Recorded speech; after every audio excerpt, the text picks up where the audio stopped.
तो स्वागत है आपका आपके अपने YouTube चैनल ग्रेडली इन क्लासेस में। यदि आप BA सेकंड सेमेस्टर पर हैं तो आप बिल्कुल सही जगह पर आए हुए हैं।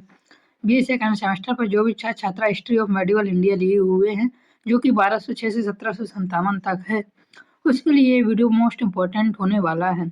ये हमारे यूनिट 2 का पार्ट 1 है। इससे पहले मैं यूनिट 1 और यूनिट 2 का पार्ट 1 पढ़ा चुका हूँ। यूनिट 2 के पार्ट 1 पर हमने पढ़ा था तुगलक वंश के बारे में, और इस पर हम पढ़ने वाले हैं सैयद एवं लोधी वंश के बारे में। इसके पहले की वीडियो देखने के लिए आप हमारे चैनल के प्लेलिस्ट पर जा सकते हैं, या मैं डिस्क्रिप्शन पर लिंक डाल दूंगा, आप वहां से भी जाकर देख सकते हैं। चैनल पर नए हैं तो चैनल को सब्सक्राइब कर दीजिए। इसकी PDF आपको कहाँ से मिलेगा, PDF के बारे में वीडियो के आखिरी में बता दूंगा। तो चलिए बिना देरी किए सैयद एवं लोधी वंश के बारे में पढ़ते हैं। आप किसी भी यूनिवर्सिटीज़ के हैं, ऑल यूनिवर्सिटी के लिए ये वीडियो इंपॉर्टेंट होने वाला। चलिए बिना देरी किए बढ़ते हैं लोधी वंश की ओर।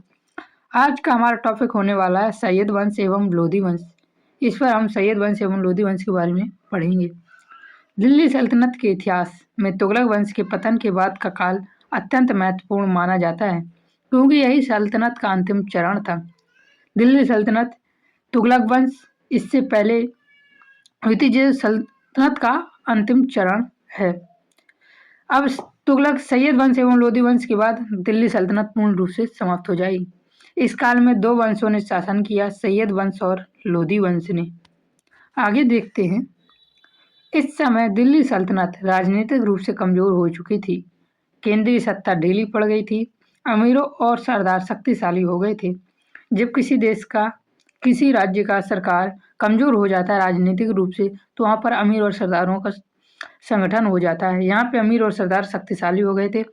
बाहरी आक्रमणों का भी गहरा प्रभाव हुआ था। जब कोई राज्य, कोई देश कमजोर पड़ जाता है तो वहाँ पे क्या हो जाते हैं, बाहरी आक्रमण हो जाते हैं। और यही हो रहा था दिल्ली सल्तनत के साथ सैयद एवं लोधी वंश।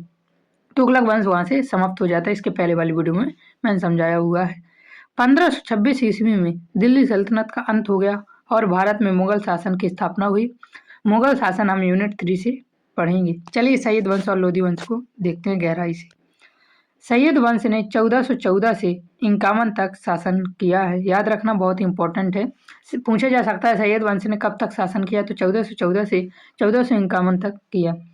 सैयद वंश की स्थापना 1414 ईस्वी को 1398 ईस्वी में हुई थी। 1358 ईस्वी में मध्य एशिया के आक्रमणकारी तैमूर ने भारत पर आक्रमण किया।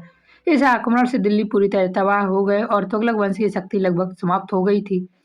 इस व्यवस्था की स्थिति में खिज्र खान ने 1414 ईस्वी में दिल्ली सत्ता अपने हाथों में ली और सैयद वंश की स्थापना की थी। आगे देखते हैं। खिज्र खान पहले तैमूर का प्रतिनिधि कर चुका था। उसने स्वयं को पूर्ण स्वतंत्र शासक नहीं माना है। खिज्र खान की उपाधि और शासन व्यवस्था के बारे में अब देखेंगे। खिज्र खान ने अपने लिए सुल्तान की उपाधि धारण नहीं की, अर्थात खिज्र खान ने केवल शासन चलाया हुआ है, कभी सुल्तान नहीं बना है। इसने रैयत आला की उपाधि से शासन करता रहा है। इसका अर्थ है कि वह स्वयं को तैमूर और उसके वंशजों का अधीनस्थ मानता था। अगर उनको अपने उनके अधीन अपने आप को मानता तो वह अपने आप को सुल्तान नहीं मानता था। चलिए आगे देखते हैं।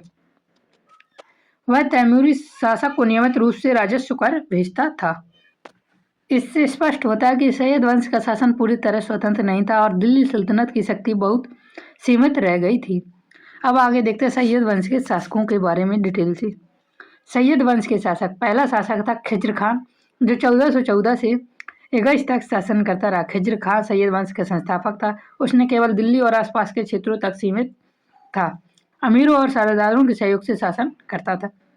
खिज्र खान सैयद वंश का संस्थापक था। उसने दिल्ली के और आसपास भी सीमित क्षेत्रों पर ही शासन किया। यह अमीरों और सरदारों के सहयोग से शासन करता था, लेकिन उनकी शक्ति को नियंत्रित नहीं कर सका। किसकी? अमीरों और सरदारों के सहयोग से करता था और उनकी शक्ति को भी नियंत्रित नहीं कर पाया। इसके बाद अगला शासक आता मुबारक शाह। मुबारक शाह 1421 से 1434 तक शासन करता है। मुबारक शाह सैयद वंश का सबसे महत्वाकांक्षी शासक था। महत्वाकांक्षी का अर्थ होता है जिसकी अधिक आकांक्षाएं होती हैं, जीतने के बाद अगली चीज जीतने की। उसने पहली बार सुल्तान और शाही उपाधि धारण की। खिज्र खान ने सुल्तान की उपाधि धारण नहीं की, किंतु मुबारक शाह सुल्तान और शाही की उपाधि धारण कर लेता है। सैयद वंश को एक स्वतंत्र सल्तनत के रूप में स्थापित मुबारक शाह करता। क्वेश्चन पूछा जा सकता है, सैयद वंश को स्वतंत्र सल्तनत के रूप में कौन स्थापित करता? तो सही आंसर हो जाएगा मुबारक शाह। खिज्र खां अमीरों के अधीन करता था। अमीरों के षड्यंत्र और विरोध के कारण उसका शासन भी कमजोर रहा और उसकी 1434 ईस्वी में हत्या कर दी गई। इसके बाद अगला शासक बनता है मोहम्मद शाह। मोहम्मद शाह 1434 से 1443 तक शासन करता है।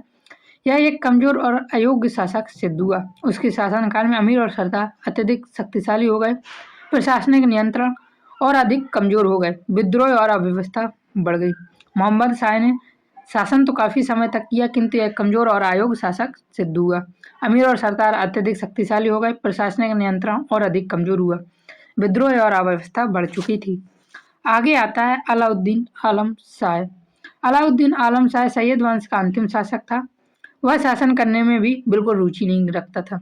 इस प्रकार सैयद वंश एकदम कमजोर वंश था। इसके बाद हम लोधी वंश को पढ़ेंगे। उसने दिल्ली का शासन छोड़कर बदायूं में रहना प्रारंभ कर दिया। 1451 ईस्वी में सैयद वंश का अंत हो गया। सैयद वंश का अंतिम शासक याद रखना अलाउद्दीन आलम शाह। इंपॉर्टेंट क्वेश्चन बन जाता है। आगे देखते हैं, यहाँ से सैयद वंश का मूल्यांकन देख लेते हैं थोड़ा। सैयद वंश का शासनकाल दिल्ली सल्तनत का सबसे कमजोर काल माना जाता है, क्योंकि यहाँ पर कोई भी योग्य शासक नहीं हुआ। तैमूरी शासकों पर इनकी नियंत्रण निर्भरता थी, सीमित क्षेत्रों पर इनका नियंत्रण था, अमीरों की अत्यधिक शक्ति थी और प्रशासनिक सुधारों का भी अभाव था। इस कारण से इतिहास सैयद को संक्रमणकालीन वंश भी कहते हैं। आगे देखते हैं, आगे फिर हमारा शुरू होता है लोधी वंश। लोधी वंश जो कि 1451 से 1526 तक शासन करता है, जो कि लगभग 76 वर्ष शासन होता है। लोधी वंश की स्थापना सन 1451 ईस्वी को हुई थी। 1451 ईस्वी में बहलोल लोधी ने सैयद वंश को हटाकर लोधी वंश की स्थापना की थी, जिससे दिल्ली सल्तनत का अंतिम राजवंश कहा जाता है। यदि पूछा जाए दिल्ली सल्तनत का अंतिम राजवंश कौन सा था, तो याद रखना लोधी वंश। लोधी वंश दिल्ली सल्तनत का अंतिम राजवंश था। इसके बाद आता है ये अफगान शासक था। तुर्क नहीं बल्कि अफगान थे। लोधी वंश के जो शासक थे वो अफगान शासक थे, तुर्क नहीं थे। यह दिल्ली सल्तनत के इतिहास में पहली बार हुआ जब अफगानों ने दिल्ली पर शासन किया। दिल्ली सल्तनत में पहली बार अफगानों ने दिल्ली पर शासन किया, याद रखना। आगे देखी दिया हुआ अफगान शासन प्रणाली सामूहिक थी। सरदार की भूमिका बहुत महत्वपूर्ण यहाँ पर भी थी। किस पर? लोधी वंश पर। आगे देखते हैं लोधी वंश के शासकों के बारे में। लोधी वंश का पहला शासक होता है बहलोल लोधी, जो कि 1451 से 89 तक एक लंबा शासनकाल रहता है। बहलोल लोधी लोधी वंश का संस्थापक शासक था। याद रखना लोधी वंश का संस्थापना किसने की थी, तो बहलोल लोधी ने। उसने बहलोल शाही गाजी की उपाधि धारण की थी। बहलोल लोधी ने बहलोल शाही गाजी की उपाधि धारण की। अफगान सरदारों के सहयोग से इसने शासन किया। सल्तनत को संगठित करने का प्रयास भी बहलोल लोधी ने किया था। आगे देखिए दिया हुआ बहलोली सिक्का। बहलोल लोधी ने बहलोली सिक्का भी चलाया। यह बहलोली सिक्का अकबर के शासन काल तक प्रचलन रहा। पूछा जा सकता है बहलोली का सिक्का किसके शासन काल तक प्रचलित रहा, तो याद रखना अकबर के शासन काल तक भी प्रचलित रहा है। आगे देखिए दिया हुआ सिकंदर लोधी। अब देखते हैं सिकंदर लोधी के बारे में। सिकंदर लोधी 1489 से 1517 तक शासन करता है। ये भी काफी लंबा शासनकाल रहता है। सिकंदर लोधी लोधी वंश का सबसे शक्तिशाली और योग्य शासक माना जाता है, इसलिए सिकंदर लोधी के शासन को जरूरी से याद रखना। इसी ने आगरा की स्थापना की थी। आगरा की स्थापना 1504 ईस्वी में हुई थी और सिकंदर लोधी ने आगरा को अपनी राजधानी बनाया था। या तो आप ये नोट कर लेना या इसका PDF भी निकलवा लेना, मैं आपको PDF प्राप्त करवा दूंगा। आगे देखिए दिया हुआ है यह एक साहित्य प्रेमी शासक था। कौन था साहित्य प्रेमी शासक, तो इसका सही आंसर हो जाएगा सिकंदर लोधी। सिकंदर लोधी साहित्य प्रेमी शासक था। गुलरुखी उपनाम से कविताएं लिखता था। याद रखना किस नाम से कविताएं लिखता था, तो गुलरुखी उपनाम से कविताएं लिखता था। कौन लिखता था, तो सिकंदर लोधी। आर्थिक एवं कृषि सुधार में भी इसका महत्वपूर्ण योगदान है। इसने मूल्य नियंत्रित किया और किसानों का प्रोत्साहन भी दिया था। भूमि माप प्रणाली के लिए इसने अपना नापने का चलाया था गज सिकंदरी, जिसकी लंबाई लगभग 30 इंच होती है। क्वेश्चन पूछा जा सकता है गज सिकंदरी की लंबाई कितने इंच होती है, तो सही आंसर हो जाएगा 30 इंच। एक गज सिकंदरी में लगभग 30 इंच होते हैं। सिकंदर लोधी के बाद अगला शासक आता है इब्राहिम लोधी। इब्राहिम लोधी 1517 से 1526 तक शासन करता है। इसका शासनकाल बहुत ही छोटा रहता है, ज़्यादा बड़ा शासनकाल नहीं रहता है। इब्राहिम लोदी सिकंदर लोदी का पुत्र था और लोदी वंश का अंतिम शासक था। वह कठोर स्वभाव का शासन करता था।